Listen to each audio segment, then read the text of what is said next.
Hi all, welcome to football arena.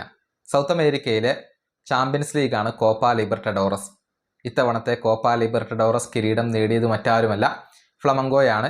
മറ്റൊരു Brazilian ക്ലബ്ബായ പാൽമിറാസിനെ പരാജയപ്പെടുത്തിക്കൊണ്ടാണ് Flamengo ഈ ഒരു കിരീടം സ്വന്തമാക്കിയിട്ടുള്ളത്. അതിൻ്റെ ക്രെഡിറ്റ് നൽകേണ്ടത് അവരുടെ പരിശീലകനായ ഫിലിപ്പെ ലൂയിസിന് തന്നെയാണ്. അതായത് ഈ പരിശീലകൻ വന്നതിന് ശേഷം ഗംഭീര പ്രകടനമാണ് അവർ പുറത്തെടുക്കുന്നത്. ഒരുപാട് കിരീടങ്ങളൊക്കെ സ്വന്തമാക്കാൻ അവർക്ക് കഴിഞ്ഞിട്ടുണ്ട്. ഏതായാലും ഫ്ലമംഗോയുടെ അർജന്റീൻ ഗോൾ കീപ്പറായ അഗുസ്റ്റിൻ റോസി ഇപ്പോൾ ലൂയിസിനെ കുറിച്ച് സംസാരിച്ചിട്ടുണ്ട്. അതായത് ലൂയിസിൻ്റെ ഏറ്റവും വലിയ സ്ട്രാറ്റജി അതല്ലെങ്കിൽ ശക്തി എന്തെന്നാൽ അത് ഡിഫൻസ് തന്നെയാണ് എന്നാണ് അഗുസ്റ്റിൻ റോസി പറഞ്ഞിട്ടുള്ളത്.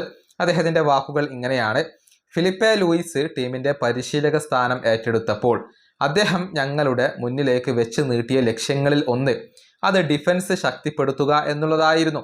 പ്രതിരോധമാണ് ചാമ്പ്യൻഷിപ്പുകൾ വിജയിപ്പിക്കുക എന്നുള്ളത് അദ്ദേഹം പറഞ്ഞു. അത് ഞങ്ങൾ ഇന്ന് തെളിയിച്ചു കഴിഞ്ഞു. എതിരാളികൾക്ക് ഞങ്ങൾക്കെതിരെ കേവലം 5 ഗോളുകൾ മാത്രമാണ് നേടാൻ കഴിഞ്ഞിട്ടുള്ളത്. ഇത്തരത്തിലുള്ള ഒരു ഡിഫൻസ് ആയിരുന്നു ഞങ്ങൾ ആഗ്രഹിച്ചിരുന്നത്. ഞങ്ങൾക്ക് ശക്തമായ ഒരു മുന്നേറ്റ നിര ഉണ്ടെന്നും ഏത് നിമിഷവും ഗോൾ നേടാൻ ഞങ്ങൾക്ക് കഴിയുമെന്നും ഞങ്ങൾക്കറിയാമായിരുന്നു.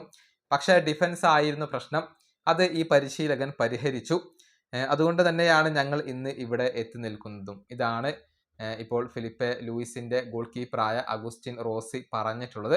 ഏതായാലും മികച്ച പ്രകടനം നടത്തിക്കൊണ്ടാണ് ഫ്ലമംഗോ ഈ ഒരു കിരീടം സ്വന്തമാക്കിയിട്ടുള്ളത്. ഭാവിയിൽ യൂറോപ്പിലെ ഏതെങ്കിലും ടീമിൽ ഫിലിപ്പെ ലൂയിസിനെ നമുക്ക് പരിശീലകനായിക്കൊണ്ട് കാണാൻ കഴിഞ്ഞേക്കും. അത്ലറ്റിക്കോ മാഡ്രിഡിന് അദ്ദേഹത്തിൽ താല്പര്യമുണ്ട് എന്ന റിപ്പോർട്ടുകൾ നേരത്തെ പുറത്തേക്ക് വന്നിരുന്നു. അതായത് ഡിയഗോ സെമിയോണി പുറത്തു പോകുന്ന സമയത്ത് ഈ പരിശീലകനെ കൊണ്ടുവരാൻ അത്ലറ്റിക്കോ ആഗ്രഹിക്കുന്നു എന്നായിരുന്നു സ്പാനിഷ് മാധ്യമങ്ങൾ കണ്ടെത്തിയിരുന്നത്. ഈ വീഡിയോ അവസാനിപ്പിക്കുന്നു. അടുത്തൊരു വീണ്ടും കാണാം.